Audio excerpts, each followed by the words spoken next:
कुमार नमस्कार। आपण जदि गरीब परिवार रो बिलोंग करछन ताहले आपण उच्च शिक्षा ग्रहण करी नहीं पारन।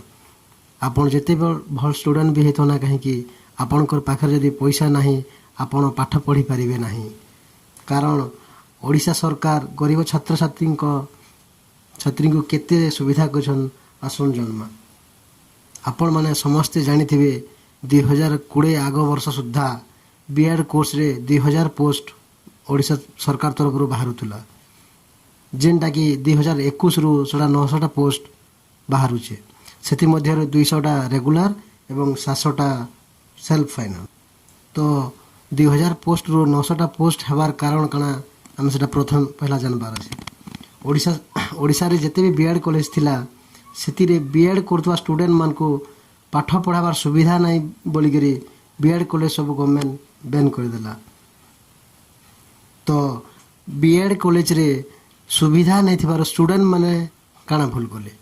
सब भूल सरकार जदि B.ed कॉलेज रे सुविधा नहीं स्टूडेंट मान को पढ़ाबा ले लेक्चरर नहीं तो स्टूडेंट माने तकर काना भूल अछि सेति रे। तो सेटा स्कूल कॉलेज जेन B.ed कॉलेज थिला ताकू तो बैन कर दिले। तो जेते बेले B.ed कॉलेज ता बंद कर दिया गला सेते बेले 2000 पोस्ट रु 900 पोस्ट एथरो बाहर कराबार लगी सुविधा कले गवर्नमेंट। तो 2000 रु तो 900 हैला, से 900 पोस्ट भी गवर्नमेंट हमर स्टूडेंट मान को पढ़े नहीं पाले। सेतिरु 200 रेगुलर पोस्ट और बाकी 700 सेल्फ फाइनांस पोस्ट। तो आम यहाँ जानमा कि 200 रैंक भितर जेन मैंने रोचन से मैंने पूर्व भाया 5000 टका देकरी पढ़ी पारबे। आउ जेन मैंने 200 पर जार नंबर आउचे से मैंने 45 हजार टका गोटे वर्ष के देकरी 2 वर्ष के 90,000 टका देकरी से मैंने पाठ पढ़े। तो मोर कहबार माने एटा कि जे तो सरकार B.ed कॉलेज भूल माने बंद करले। कारण B.ed कॉलेज रे सुविधा नहीं थे, स्टूडेंट मान को पढ़ाबार सुविधा नहीं थे बोली B.ed कॉलेज सरकार निजे बंद करले। एवं सरकार कंट्रोल रे आसुतबा कॉलेज गुडा को B.ed स्टूडेंट मान को सेल्फ फाइनांस रो नारे ताको से ट्रांसफर कर देले। तो से कॉलेज भी ओडिशा गवर्नमेंट तो आउचे। तो छात्र छात्री मन को से जगह भी सेल्फ फाइनांस नहीं करके पूर्व भाया जेनता 5000 टका लेखान वर्ष को 5000 2 वर्ष को 10,000 टका देके जेनते एडमिशन करके पाठ पढ़ी पारथिले तो सेंता भी करि पारथिते। किंतु 45,000 टका लेखान से देकरी से कॉलेज रे पढ़ी करी पिला माने सेल्फ फाइनांस हिसाब से जगह पढ़बे बोली करी सेला गोटे सुविधा करले। तो जदि 45,000 टका जदि जने छात्र जे माने पैसा दे माने एडमिशन करबा ले 45,000 टका देके जदि एडमिशन करजे तो से एंट्रेंस काहे कर दउचे। एंट्रेंस भी पिला माने पास करूछन 900 रैंक रे आसिक माने गत वर्ष जानिथिबे 50,000 पिला खणे B.ed एंट्रेंस देथिले सेतिरु 900 जन क्वालिफाई कले। तो एंट्रेंस भी देबे, एंट्रेंस पास कला पर काहे करे 45,000 टका गवर्नमेंट ता कठा नउचे। जार पाखे तो पैसा अछि आंध्रा B.ed अर्जुन B.ed बोली केते प्राइवेट B.ed अछि जे पैसा रखछन जिन माने कर पाखे पैसा अछि से माने जेकि आराम से बिना एंट्रेंस देकि से अगर पाठ पढ़ी पारुछन और सर्टिफिकेट नेकि आउछन। तो गवर्नमेंट एंट्रेंस देकि आमे पास करमु। कारण जार पाखे पैसा नहीं न सी सब बेले सरकार ऊपर भरोसा करसी।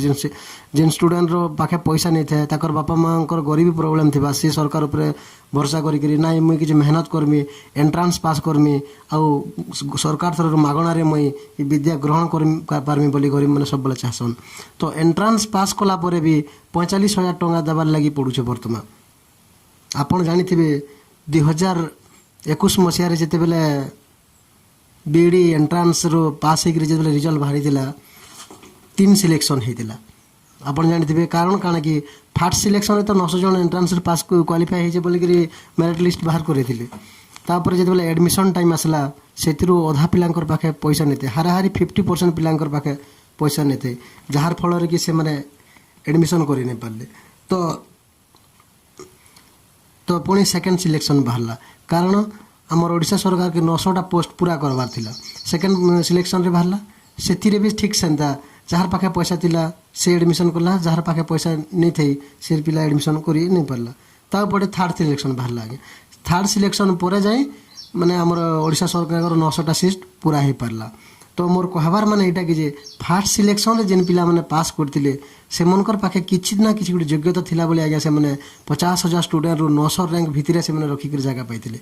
आउ थर्ड सिलेक्शन तक जिते सिलेक्शन होइछे बोले फास्ट सिलेक्शन जेन पिला माने पास करथिले से मनकर पाखे पैसा अभाव रो एडमिशन करि नै पाले।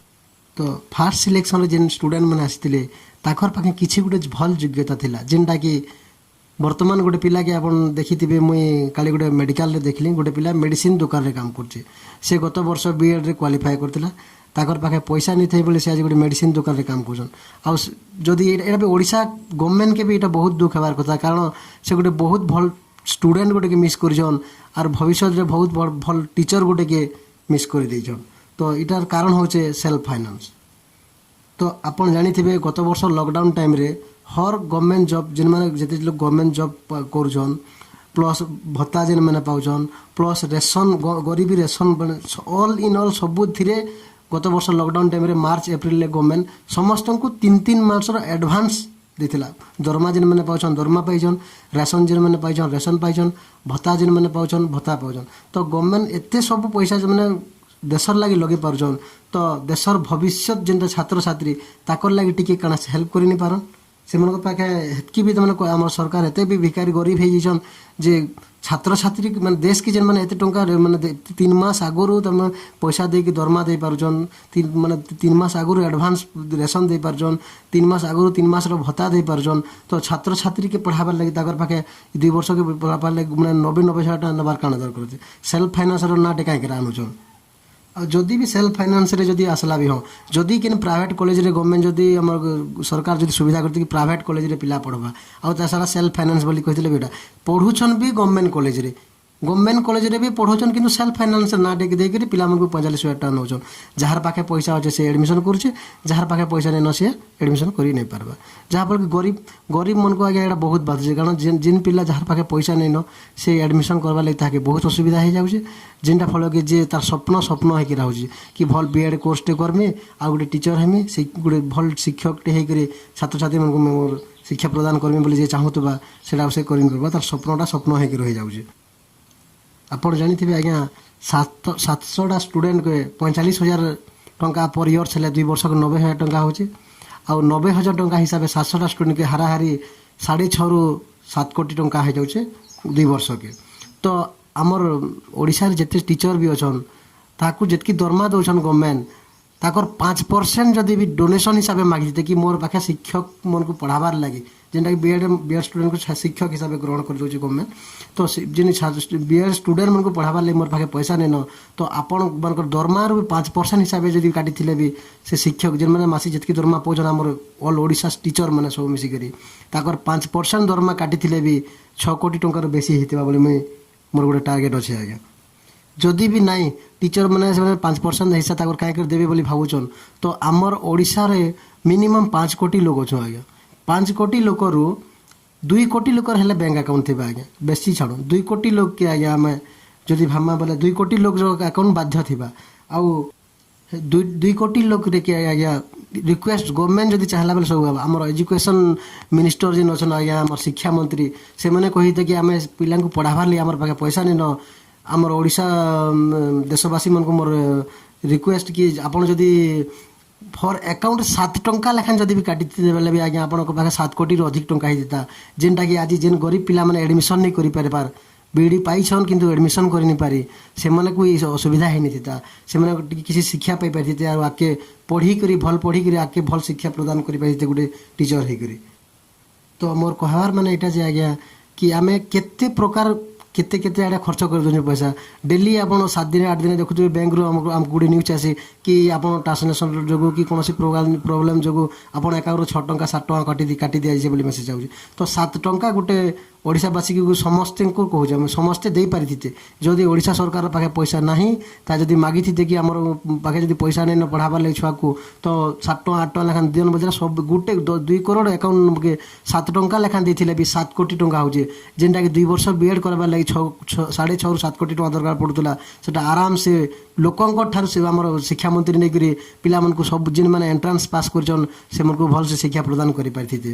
ତ ମୋର କହିବାର ମାନେ ଏଇଟା ଯେ ଶିକ୍ଷାମନ୍ତ୍ରୀକୁ ମୋର ଅନୁରୋଧ ଯେ ଫେର୍ 2022ରେ ଯେନ୍ ଏଇଟା ଯେନ୍ ବାହାରୁଛେ ଯେନ୍ B.ed ବାହାରିଛେ ତ ଇମାନଙ୍କୁ ବି ସେ ଅସୁବିଧା ନେଇ ହଉ ଆଉ ଯେନ୍ମାନେ B.ed ପାଇଥିଲେ ଗତ ବର୍ଷ ଆଉ ଆଡ଼ମିସନ୍ ନେଇ କରିପାରେ ତାହାକୁ ବି କିଛି